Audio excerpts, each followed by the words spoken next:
भगवान श्री कृष्ण अवतरण कथा दूसरे दिन की। नमस्कार, भक्ति भजन चैनल में आपका स्वागत है। अब हम सुनेंगे आगे की कथा। मन बड़ा ही चंचल है, कभी यह कुछ स्वीकार करता है और तुरंत उसी वस्तु को अस्वीकार कर देता है। इंद्रियां तृप्ति के 5 विषयों रूप, रस, गंध, शब्द तथा स्पर्श के संपर्क से ही मन स्वीकार और अस्वीकार करता रहता है। चिंतनशील विधि द्वारा मन इंद्रियां तृप्ति के विषयों के संपर्क में आता रहता है और जीव इच्छा अनुसार विशेष प्रकार का शरीर प्राप्त करता है। अतः शरीर भौतिक प्रकृति के नियमों द्वारा प्रदत्त है, एक उपहार है। जीव शरीर ग्रहण करके अपने शरीर की रचना के अनुसार इस जगत में सुख भोगने या दुख सहने के लिए फिर से आता है। किसी विशेष शरीर के बिना हम विगत जीव से प्राप्त मानसिक दशा के अनुसार सुख या दुख का अनुभव नहीं कर सकते। हमें विशेष प्रकार का जो शरीर मिलता है वह मृत्यु के समय हमारी मानसिक दशा के अनुसार ही मिलता है। सूर्य, चंद्रमा या नक्षत्र जैसे प्रकाशमान लोगों का प्रतिबिंब जल, तेल या घी जैसे विभिन्न प्रकार के कुंड में पड़ता है। यह प्रतिबिंब पात्र की गति के ही अनुसार हिलता डुलता है। चंद्रमा का प्रतिबिंब जल पर पड़ता है और जल के हिलने से चंद्रमा भी हिलता प्रतीत होता है, लेकिन वास्तव में चंद्रमा हिलता नहीं है। इसी प्रकार मानसिक कल्पना मनोधर्म से जीव विभिन्न प्रकार के शरीर ग्रहण करता है। यद्यपि उसका इन शरीरों से कोई संबंध नहीं होता, किंतु माया के प्रभाव से मोहित होने के कारण जीव सोचता है कि उसका संबंध एक विशेष प्रकार के शरीर से है। बुद्ध जीवों की यही जीवन शैली है। मान लो कि कोई जीव इस मनुष्य शरीर को प्राप्त करता है। वह सोचता है कि वह किसी मानव समुदाय या किसी विशेष देश या विशिष्ट स्थान से संबंधित है। वह अपनी पहचान उसी रूप में करता है और व्यर्थ ही दूसरे की तैयारी में जुट जाता है जिसकी उसे आवश्यकता नहीं होती। ऐसी इच्छाएं तथा मानसिक कल्पनाएं विभिन्न प्रकार के शरीर के कारण हैं। भौतिक प्रकृति का अच्छा प्रभाव इतना प्रबल होता है कि जीव को जैसा भी शरीर मिलता है वह उसी में प्रसन्न रहता है, अत्यंत प्रसन्नतापूर्वक उस शरीर से अपनी पहचान करने लगता है। अतः मेरी प्रार्थना है कि तुम अपने मन तथा शरीर के आदेशों से अभिभूत न हो। इस तरह वासुदेव ने कंस से प्रार्थना की कि वह अपनी नवविवाहित बहन से द्वेष न करे। किसी को दूसरे से द्वेष नहीं करना चाहिए, क्योंकि द्वेष ही इस लोक में तथा परलोक में जब वह यमराज मृत्यु के पश्चात दंड देने वाला राजा के समक्ष होगा, भय का कारण बनता है। वासुदेव ने देवकी की ओर से कंस से अनुनय विनय की। वह उसकी छोटी बहन है। उन्होंने विवाह की शुभ घड़ी का स्मरण कराकर भी अनुरोध किया। छोटी बहन या भाई की रक्षा अपनी संतान की तरह ही की जानी चाहिए। वासुदेव ने तर्क किया, कुल मिलाकर स्थिति उत्पन्न गंभीर है कि यदि तुम उसे मारते हो तो इससे तुम्हारा यश की हानि होगी। इस प्रकार वासुदेव ने सदुपदेश द्वारा तथा दार्शनिक तर्क वितर्क द्वारा कंस को शांत कराने का प्रयास किया, किंतु वह शांत नहीं हुआ, क्योंकि उसकी संगति असुरों से थी। अपनी असुरी संगति के कारण राजसी उच्च कुल में जन्म लेकर भी वह असुर बना रहा। असुर कभी किसी सदुपदेश की तरह नहीं करता, वह प्रतिबद्ध चोर की तरह रहता है। भले ही कोई कितना ही नैतिक उपदेश क्यों न दे दे, उस पर कोई प्रभाव नहीं पड़ता। इस प्रकार जो लोग स्वभाव से असुरी या नास्तिक होते हैं, वे मुश्किल से किसी सदुपदेश को ग्रहण करते हैं, चाहे उपदेश कितना भी प्रामाणिक क्यों न हो। देवता में तथा असुर में यही अंतर है। जो लोग सदुपदेश ग्रहण करके उसके अनुसार जीवन बिताने का प्रयास करते हैं, वे देवता कहलाते हैं, और जो ऐसे सदुपदेश को ग्रहण करने में अक्षम होते हैं, असुर कहलाते हैं। जब वासुदेव कंस को शांत करने में असफल रहते तो वे असमंजस में पड़ गए कि वे अपनी पत्नी देवकी की किस तरह रक्षा करें। संकट आसान होने पर बुद्धिमान व्यक्ति को चाहिए कि यथासंभव इस संकटमय स्थिति से बचने का प्रयास करे, किंतु यदि सारी बुद्धि लगाने पर भी वह विकट स्थिति को टालने में असफल रहे तो यह उसका दोष नहीं है। मनुष्य को चाहिए कि जहाँ तक हो सके अपना कर्तव्य निभाए, किंतु यदि उसका प्रयास विफल रहे तो इसमें उसका दोष नहीं है। वासुदेव अपनी पत्नी के विषय में इस तरह सोचने लगे, इस समय तो मैं देवकी के प्राणों की रक्षा करूंगा, तत्पश्चात यदि हमारे संतान हुई तो उन्हें बचाने का उपाय सोचूंगा। उन्होंने आगे सोचा, यदि भविष्य में मेरे कोई संतान होती है जो कंस को मार सके, जैसे कि कंस सोचता है, तो देवकी तथा वह संतान दोनों ही बच जाएंगे, क्योंकि विधि का विधान अचिंतन है। किंतु इस समय तो किसी तरह मुझे देवकी के प्राणों की रक्षा करनी ही है। इसका कोई निश्चित नहीं है कि जीव किस तरह किसी विशेष प्रकार के शरीर से संपर्क करता है। ठीक वैसे ही जैसे कि दहकती अग्नि का कोई निश्चितता नहीं है कि जंगल में वह किस प्रकार एक विशेष प्रकार के काष्ठ के संपर्क में आती है।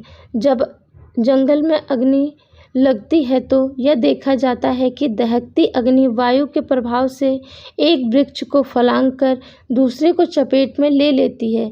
इसी तरह जीव अपने कर्तव्यों का पालन करने में चाहे कितना ही सतर्क क्यों न रहे, तो भी उसके लिए यह जान पाना अत्यंत कठिन होता है कि अगले जीवन में उसे कैसा शरीर प्राप्त होने वाला है।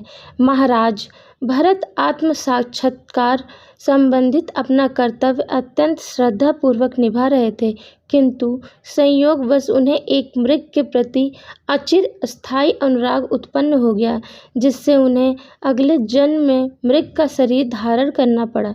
अपनी पत्नी की रक्षा का उपाय सोचकर वासुदेव अत्यंत पापी कंस से ससम्मान बोले।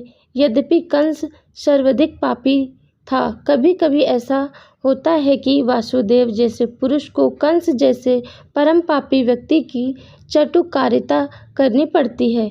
कूटनीति का व्यापार ऐसे ही चलता है। यद्यपि वासुदेव अत्यधिक खिन्न थे, किंतु ऊपर से वे मुस्कुराने लगे।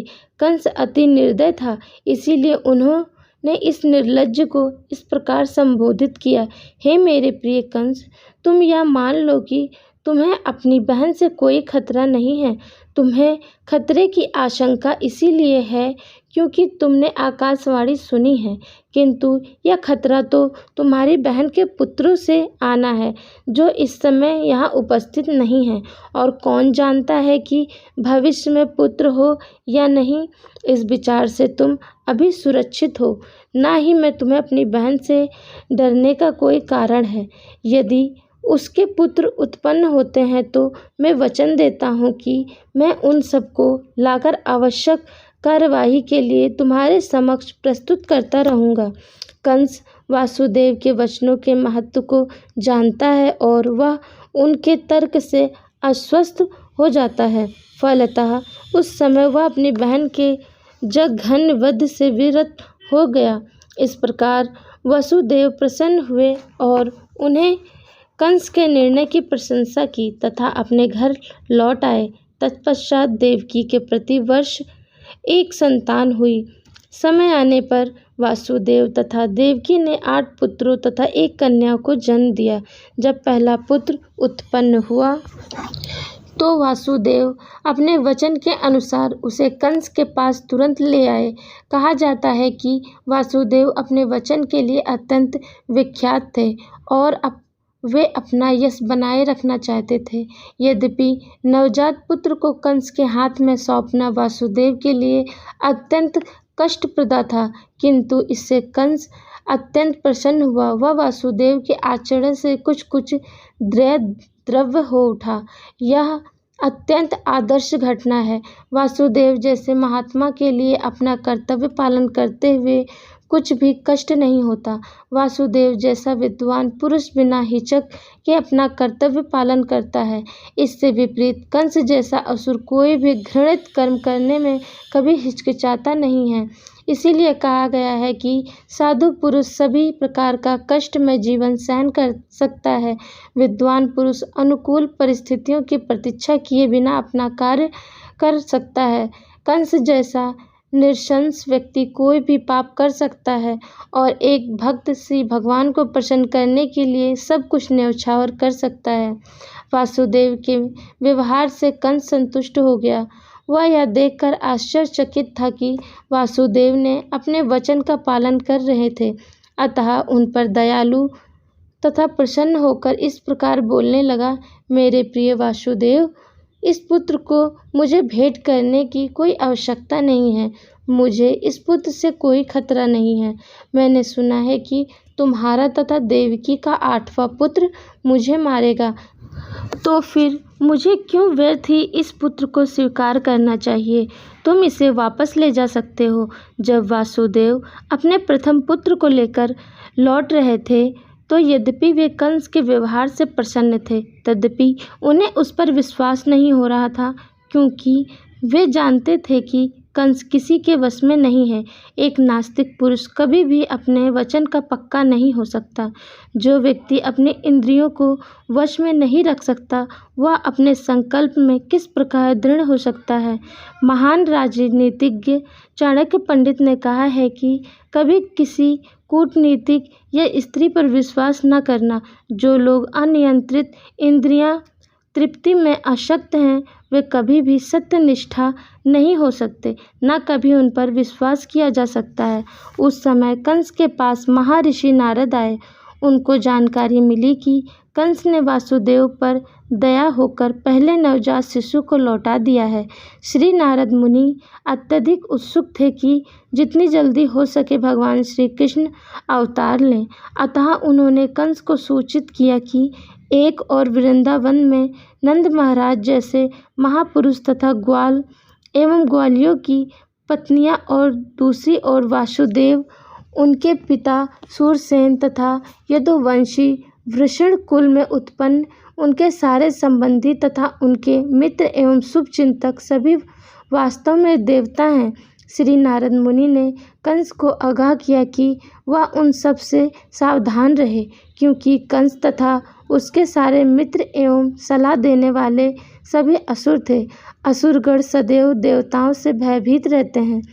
इस प्रकार श्री नारद मुनि से विभिन्न परिवारों में देवताओं के प्रकट होने की जानकारी प्राप्त करके कंस तुरंत चौकन्ना हो गया। वह समझ गया कि चूंकि देवता अब प्रकट हो चुके हैं, अतः भगवान श्री कृष्ण का भी शीघ्र ही आगमन हो जाएगा। तुरंत अपने बहनोई वासुदेव तथा बहन देवकी को बंदी बना लिया और उन्हें कारागार में डाल दिया। वासुदेव तथा देवकी लोहे की साकलें पहने कारागार में प्रतिवर्ष एक पुत्र को जन्म देते रहे और कंस प्रत्येक बालक को विष्णु का अवतार समझकर एक एक कर मारता रहा। वह 8वें पुत्र से विशेष रूप से भयभीत था, किंतु श्री नारद मुनि के आने के पश्चात वह इस निष्कर्ष पर पहुंचा कि कोई भी बालक कृष्ण हो सकता है। अतः वासुदेव तथा देवकी से उत्पन्न सभी संतानों को मारना ही श्रेयस्कर होगा। कंस के इस व्यवहार को समझ पाना बहुत कठिन नहीं है। संसार के इतिहास में ऐसे अनेक उदाहरण प्राप्त हैं जब राज परिवार के लोगों ने अपनी अभिलाषा की पूर्ति के लिए अपने पिता, भाई या सारे परिवार तथा मित्रों का वध किया है। इसमें कुछ भी आश्चर्यजनक न था, क्योंकि असुरी प्रवृत्ति वाले राज परिवार के लोभी लोग अपनी निंदा अभिलाषाओं के लिए किसी का भी वध कर सकते हैं। श्री नारद मुनि की कृपा से कंस अपने पूर्व जन्म से अवगत हुआ। उसे पता चला कि वह पूर्व जन्म में कालनेमी नामक असुर था, जिसका वध श्री विष्णु द्वारा हुआ था। उसने भोज परिवार में जन्म लेकर यह निश्चित किया था कि वह यदुवंश का घोर शत्रु बनेगा। चूँकि श्री कृष्ण उसी परिवार में जन्म लेने जा रहे थे, अतः कंस अत्यधिक भयभीत था कि वह पूर्व जन्म की ही भांति श्री कृष्ण के हाथों मारा जाएगा। सर्वप्रथम उसने अपने पिता उग्रसेन को बंदी बना लिया, क्योंकि वह यदु भोज तथा अंधक वंशों का प्रमुख राजा था। उसने वासुदेव के पिता सूरसेन के राज्य पर भी अधिकार जमा लिया और अपने आप को इन समस्त देशों का राजा घोषित कर दिया। आगे की कथा अब हम तीसरे अध्याय में सुनेंगे। रोज मेरे चैनल पर 3 बजे कथा अपलोड हो जाएगी। कृपया आप सभी अवश्य सुनने के लिए बहुत बहुत धन्यवाद। प्लीज़ लाइक शेयर कमेंट ज़रूर करें। धन्यवाद।